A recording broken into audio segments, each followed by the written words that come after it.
The area's leading local news source 24 hours a day, 7 days a week. Get the latest local news, obituaries, police splatter, weather forecast, and more with no paywall. Head to DeWittDailyNews.com to get the local information you need to know. From the Heart Media Group newsroom and DeWittDailyNews.com, I'm Ben Hubbard with this expanded morning newscast.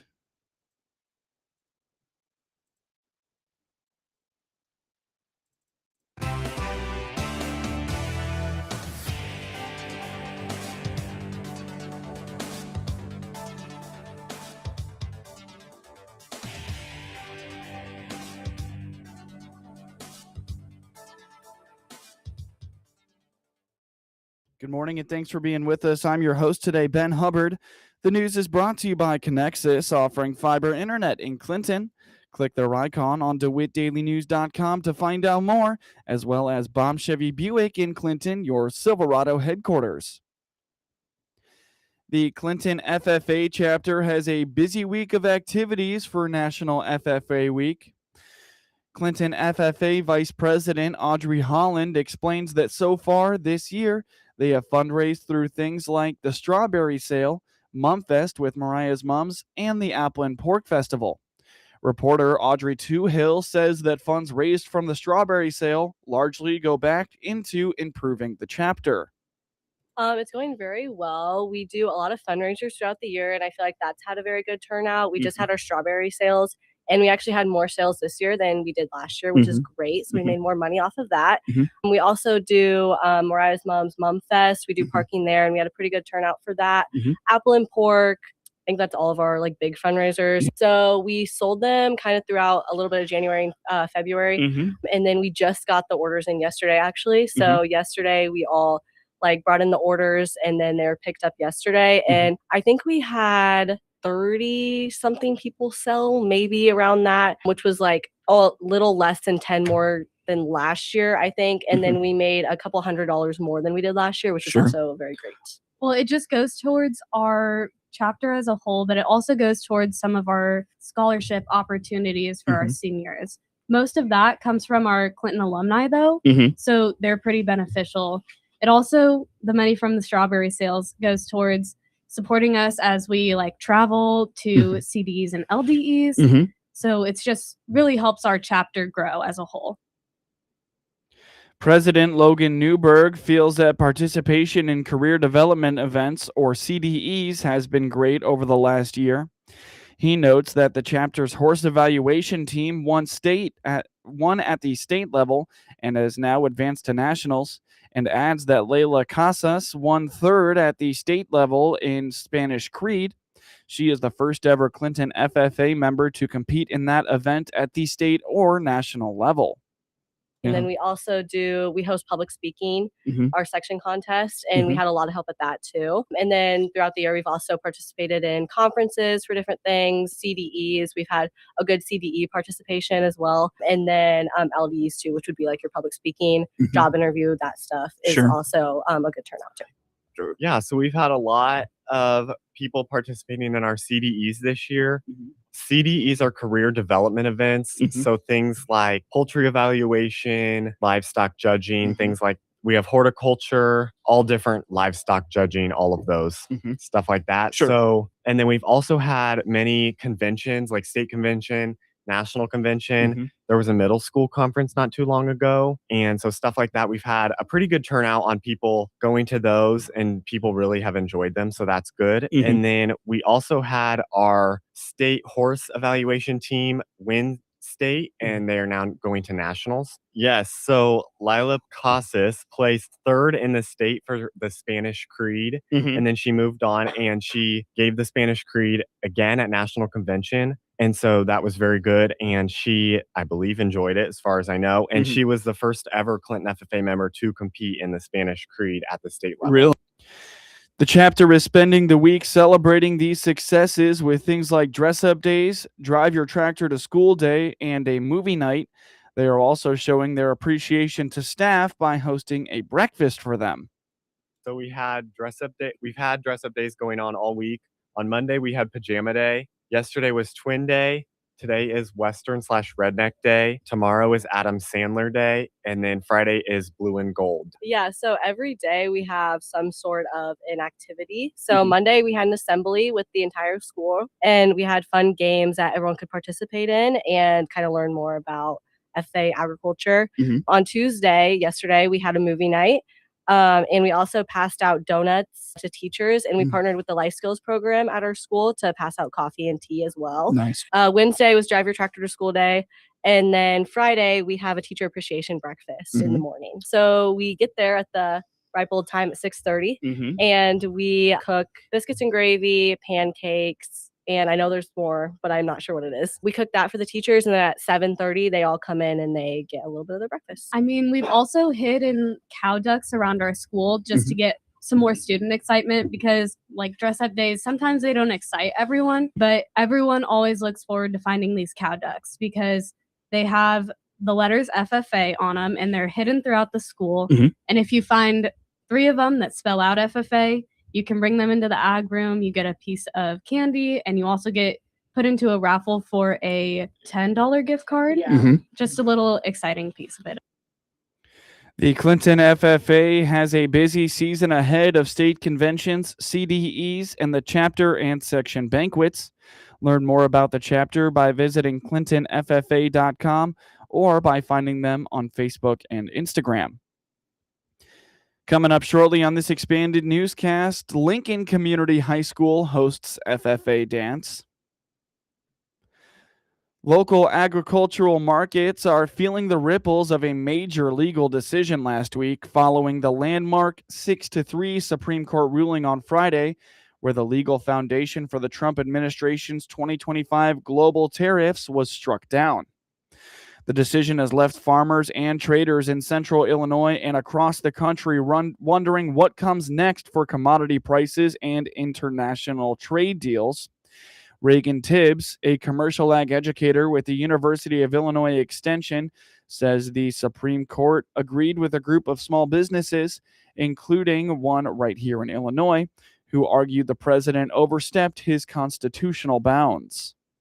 The Article 1, Section 8 says that Congress is the only body within our government that has the ability to impose taxes, levies, and tariffs. So that was the primary argument. The government argued that because there's such an extreme necessity for this, that the words regulate importation in IEPA in Section 1702 of that law, because of that allowed the president to impose tariffs. That case was heard back in November, and then this past Friday, the Supreme Court issued its decision, 6-3 decision. The Chief Justice actually wrote the opinion, which is usually pretty significant when the Chief Justice writes an opinion for the court. Basically, he agreed with the plaintiffs. He agreed with the petitioners in this case that, Congress is the only body within our entire federal government structure that has the ability to impose tariffs. Not saying that the executive branch can never do it, but in this particular instance, Congress did not explicitly say in IEPA the words regulate importation. That does not include imposing tariffs. Tibbs explains that this all traces back to a specific declaration made by the administration nearly a year ago. Yeah, so we really have to kind of go back to last spring. April the 2nd, I believe, was Liberation Day, as President Trump called it. That was a day where he announced that he was imposing tariffs on basically every country in the world that did trade with the United States on a couple of different grounds. One of those was based on the inflow of illegal narcotics into the United States. Another was just the large trade discrepancies, as he described it.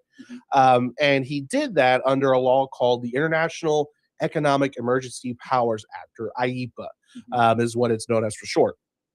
And most of those tariffs went into effect in August of last year, but then he's also changed some of the tariff rates based on different things, different circumstances. And also, there's been some trade deals that have come since those April 2nd announcements. Now, those tariffs were challenged in a couple of different manners. One of them was by a couple of small businesses, one of which was based here in Illinois, actually, which imported products from other parts of the world. They claimed that the imposition of those tariffs under IEPA by the president was illegal because of one primary reason. For the agriculture sector, The timing of the decision adds a layer of volatility to an already sensitive market. Tibbs notes that the tariff war has been a constant shadow over every trade deal and market projection for the past year. So we had dress up day. We've had dress. Can't really talk about kind of markets and agriculture right now without bringing up that tariffs, where they have really impacted our ability to make those trade deals and for our products to get out into the global market.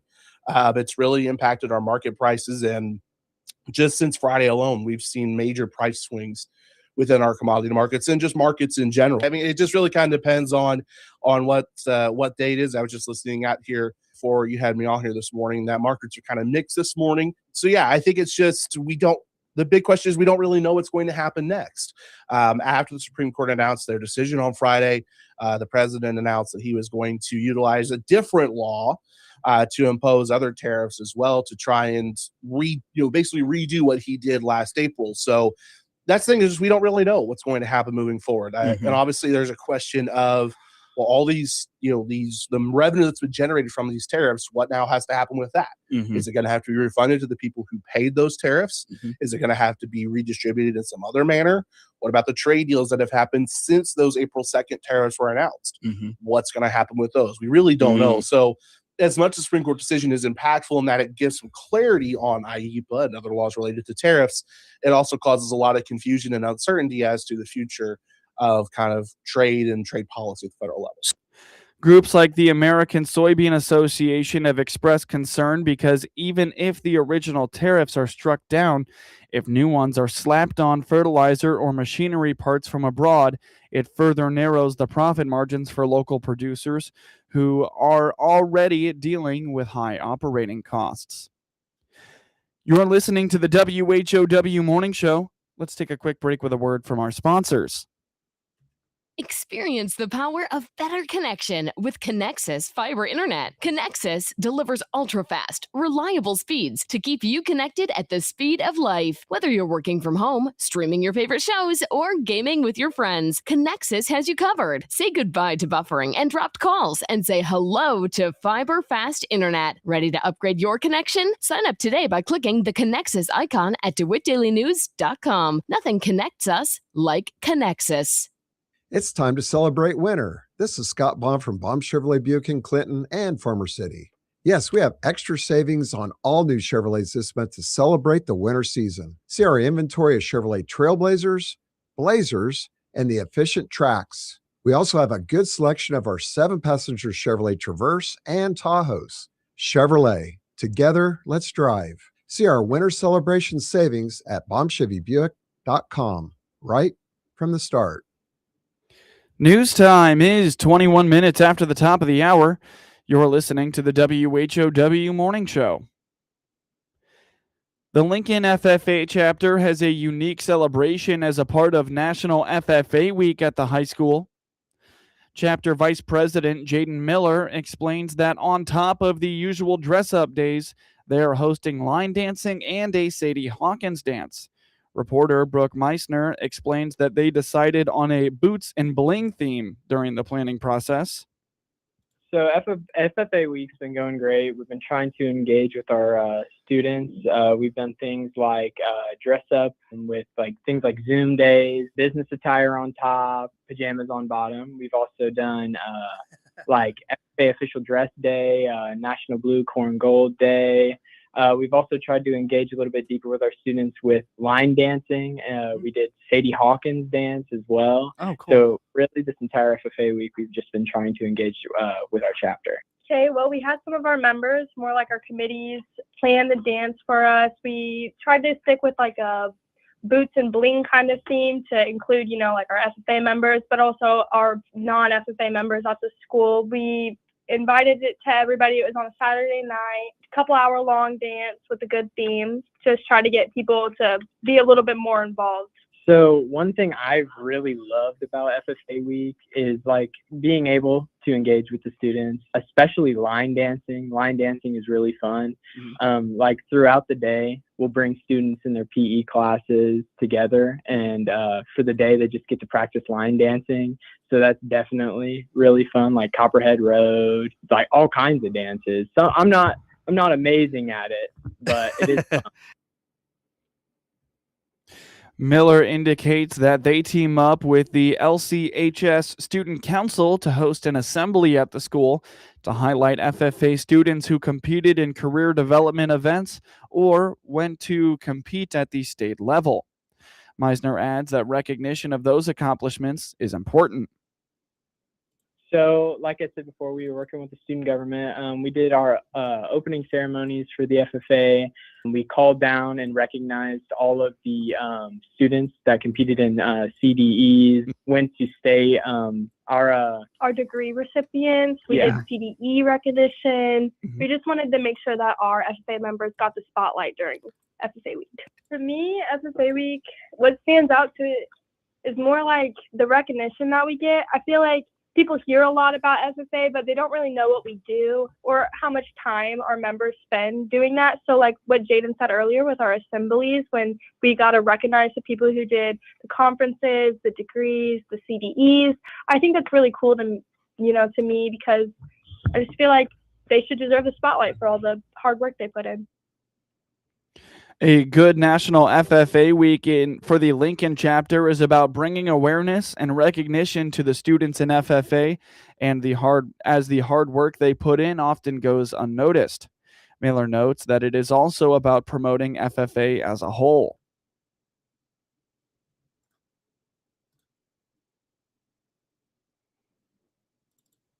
My goal in totality would just to be everybody to appreciate all, like what Brooke said, all of the hard work that our members have put in, and maybe even take a peek into FFA, see what it's about, see the opportunities that it could have. Because I can say myself, I've had hundreds of opportunities in FFA that have given me great things. I really like the communication skills that you get, like those kinds of lessons. You don't really, you can gain them on your own, but being able to like talk to people like how me and you are right now, or just being able to get up and talk in front of a crowd, like that's a good skill, a good lesson that you learn. And FFA definitely helps with that. And that's something I've taken away from it. Learn more about the Lincoln FFA chapter by visiting lincolnffa.org or by finding them on Facebook. Relief from a severe drought in central Illinois may be on the way if long-term outlooks are correct. Ed Shimon at the National Weather Service in Lincoln indicates that the drought is significant enough that water restrictions are in play in neighboring communities. We are in all of DeWitt County now is in D3, extreme drought. That expanded a little bit in the last couple of weeks.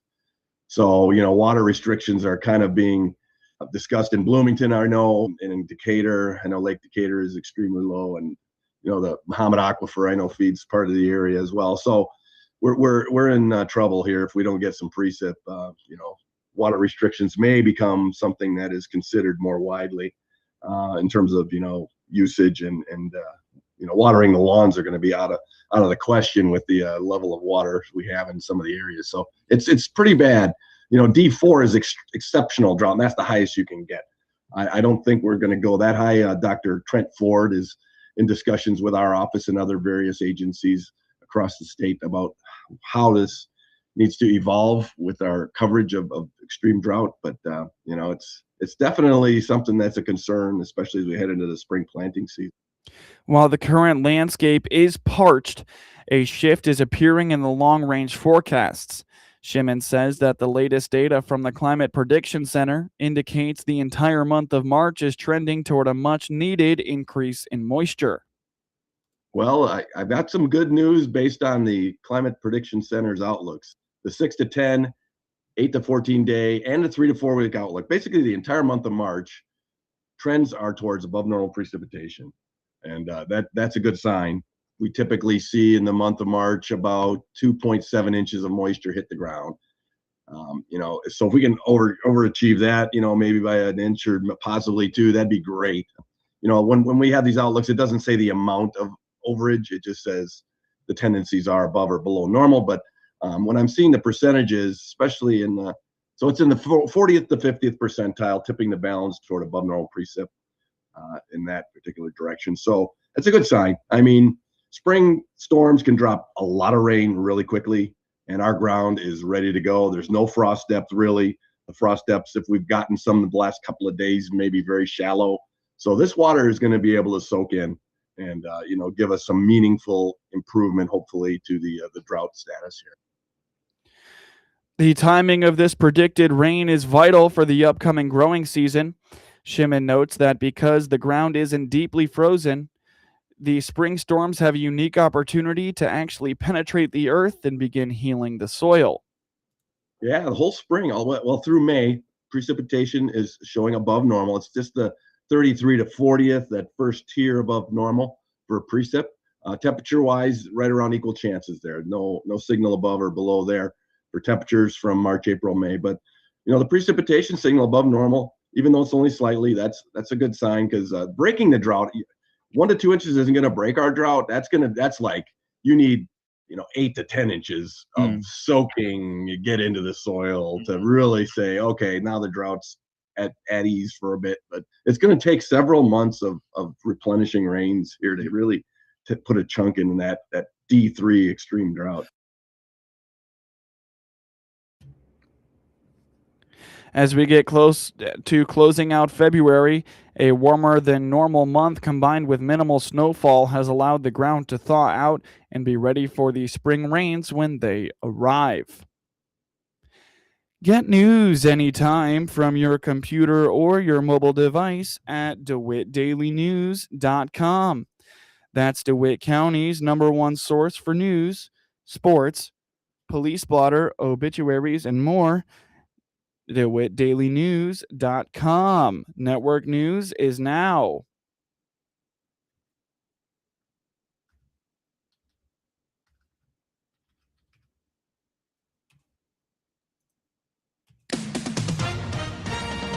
SRN News, I'm Rich Thomason in Washington.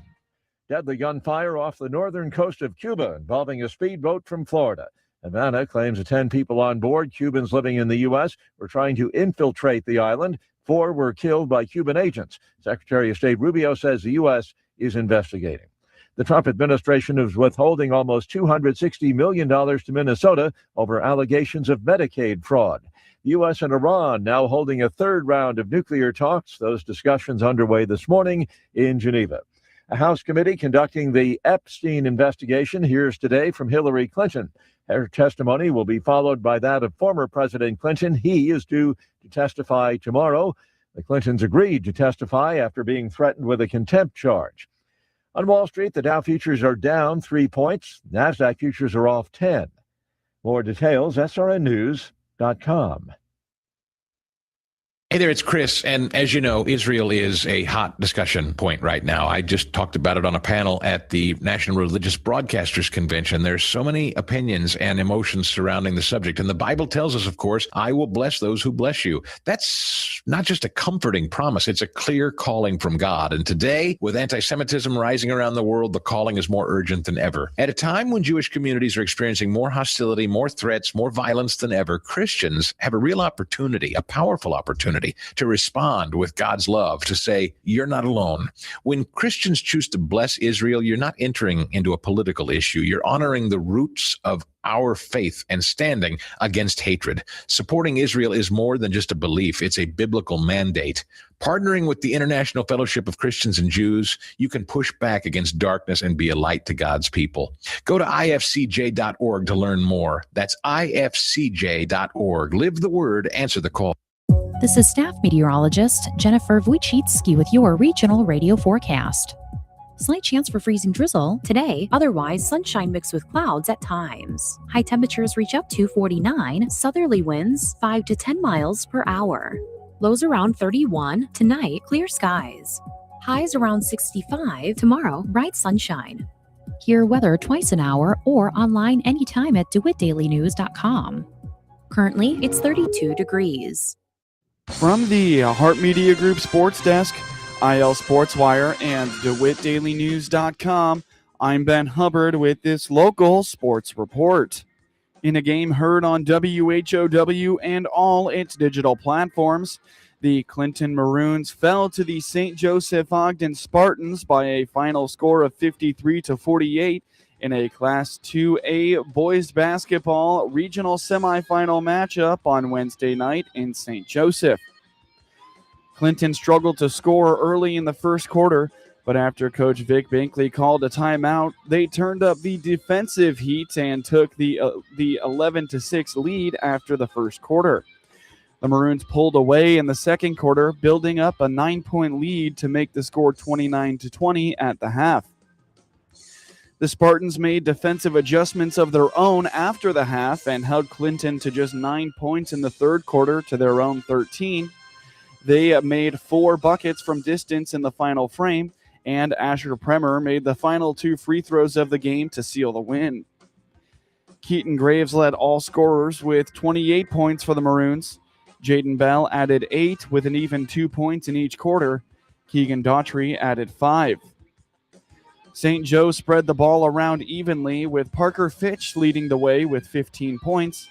Premer had 14 points and Nolan Franzen added 12. Ryan Lockhart scored 10 points, 7 of which came in the fourth quarter.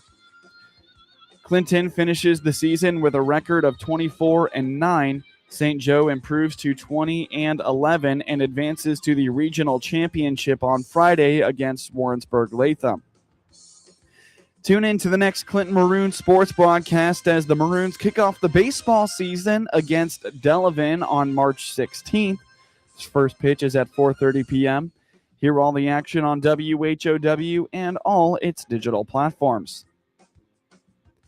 In a game heard on WEZC and online at DeWittDailyNews.com, Tolono Unity turned up the defensive pressure in the second quarter and jumped Monticello for a 62-42 win in a Class 2A high school boys basketball regional semifinal romp on Wednesday at the Maroa-Forsyth Regional. The Sages and Rockets were tied at 18 after the first quarter, but Unity came out in a full-court press in the second quarter and used turnovers to pull out ahead for good, rolling to a regional championship on Friday night in Maroa. The Rockets led by 30 at the 5-minute mark of the fourth quarter, activating the mercy rule running clock on their rival who had beaten them in a regional championship last year in Westville. The Rockets had 3 players in double figures, led by Tyler Henry's 21 points. Dane Eisenmenger and Braden Henry each had 14 points. The Sages were led by Aiden McCool's 10 points. He scored all 10 in the first quarter. It's off to the regional championship on Friday in Maroa for Unity. They'll take on Maroa-Forsyth. Monticello opens the spring baseball season on Monday, March 16th versus Effingham. The Maroa-Forsyth Trojans defeated the Westville Tigers by a final score of 54-50 in a Class 2A high school boys basketball regional semifinal matchup on Wednesday night in Maroa. The Trojans were strong on defense to open the game, taking a 16-7 lead after the first quarter. The Tigers punched back in the second to cut the lead to 25-23 at halftime. However, they couldn't get any closer. Cabron Lee led all scorers with 20 points for Maroa-Forsyth. Kobe Lane added 15 points, and Cannon Grubbs had 12 points, all of which came from distance. Easton Barney led the way for Westville with 15 points. Aiden White scored 14 points, and Kipton Apple had 11. Westville was handed its only loss of the season by the Trojans, finishing the season with a record of 31-1. With the win, Maroa-Forsyth improves to 21-8 and advances to the regional championship on Friday against Tolono Unity in Maroa.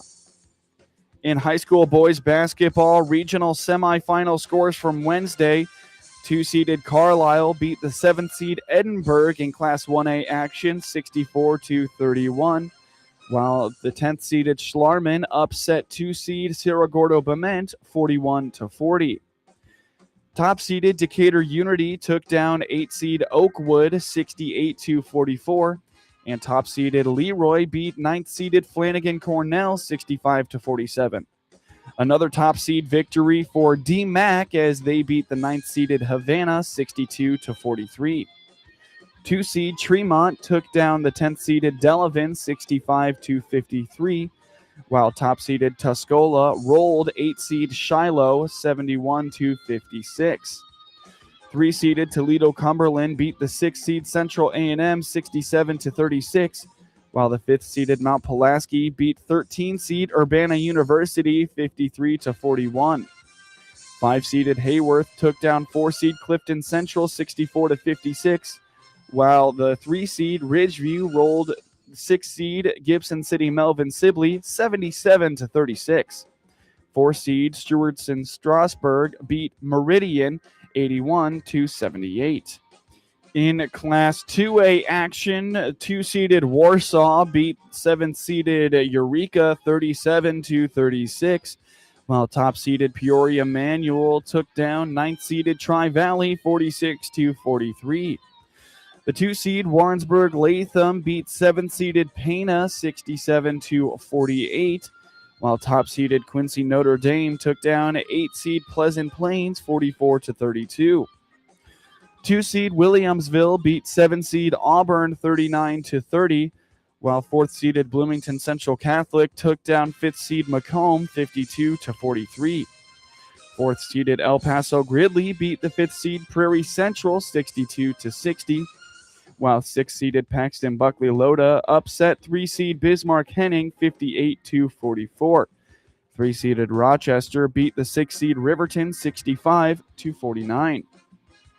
In Class 3A action, top seeded Normal U High beat the 7th seed Danville 65-51, while 1 seed Decatur MacArthur took down 8 seed Springfield Southeast 78-48. 2 seeded East Peoria beat 7 seed Washington 58-51, while 2 seeded Lincoln beat 7 seed Decatur Eisenhower 32-28. 4th seeded Champaign Central took down the 5th seed Bloomington High School 62-57, while the 4th seeded Springfield Lanphier beat 5th seeded Springfield Sacred Heart Griffin 68-66. 3 seeded Springfield High School beat 6th seed Mount Zion 62-40, and the 3 seeded Mahomet Seymour took down 6th seed Urbana 57-56. Illinois secured its first home win of the season with a 13-9 victory over Lindenwood at Illinois Field on Wednesday night. The Fighting Illini used big innings in the 4th and 5th frames to improve to 4-4, while home runs from Colin Jennings and Will Johannes fueled the orange and blue offense. Johannes went 2 for 4 with 3 RBIs while hitting his 4th homer of the season, while Jennings posted a 2 for 4 day at the plate with 2 runs and 2 RBIs. A.J. Putty drove in 3 runs and recorded 2 hits in the win, while Michael Farina logged a 2 for 4 night with 2 RBIs. The Illini opened the scoring in the 3rd inning before the Lions took the lead in the top half of the 4th. Illinois responded with 5 runs of their own in the home half of the frame. Jennings crushed his 2nd home run of the season before an RBI from the top half of the order. Groves, Farina, and Putty gave the orange and blue a 6-5 advantage. After the Lions went back in front in the 5th, the Illini answered with 5 more runs in the home half of the inning. Johannes' 3-run shot put the home side in front before a wild pitch and a Putty triple saw Illinois establish an 11-7 edge. The Illini added 2 insurance runs in the 7th after Farina hit an RBI double down the left field line before scoring on a wild pitch. Lindenwood rallied for 2 runs in the top of the 9th, but it was not enough as the Illini improved to 4-4 this season. The Illinois State baseball team earned its 6th victory of the season with a 14-2 victory in 7 innings over Alabama A&M at Bulldog Baseball Field on Wednesday afternoon. With the win, the Redbirds improved to 6-2 to open the 2026 campaign, marking the best start through the first 8 games to begin the season since 2014. The Redbirds offense erupted, scoring the most runs in a contest since Illinois State's 14-4 win over Indiana State last season on May 20th.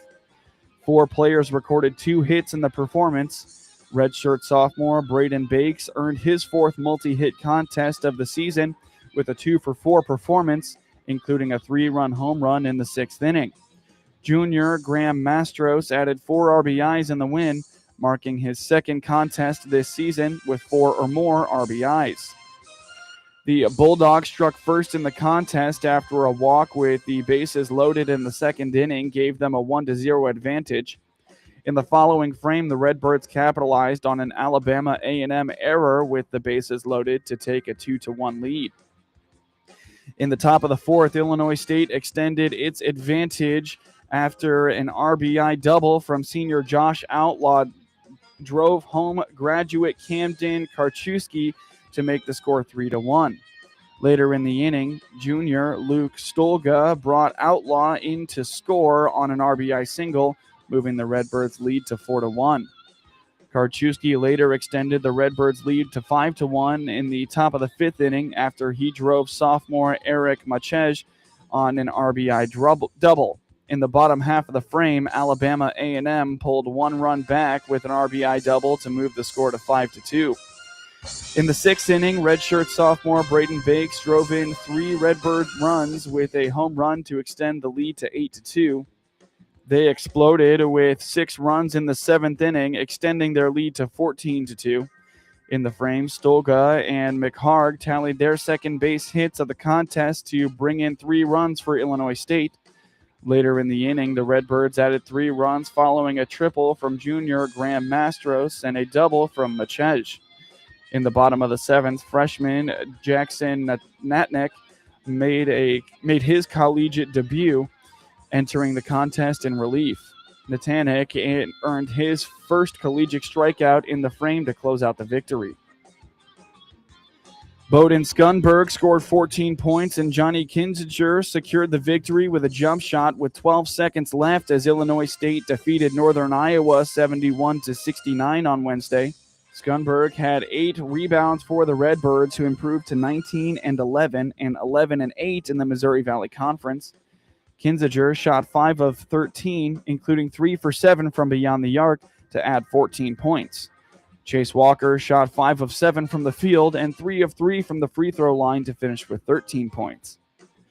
Will Hornseth, Trey Campbell, and Ben Schweiger all scored 13 to lead the Panthers, who fall to 18-12 and 10-9 in the MVC. Hornseth grabbed 9 rebounds, and Campbell added 5 assists.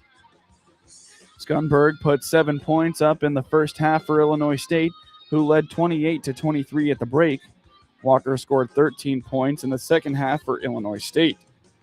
Get highlights of your local high school program by finding IL SportsWire on your preferred social media platforms, and get local sports anytime at DeWittDailyNews.com.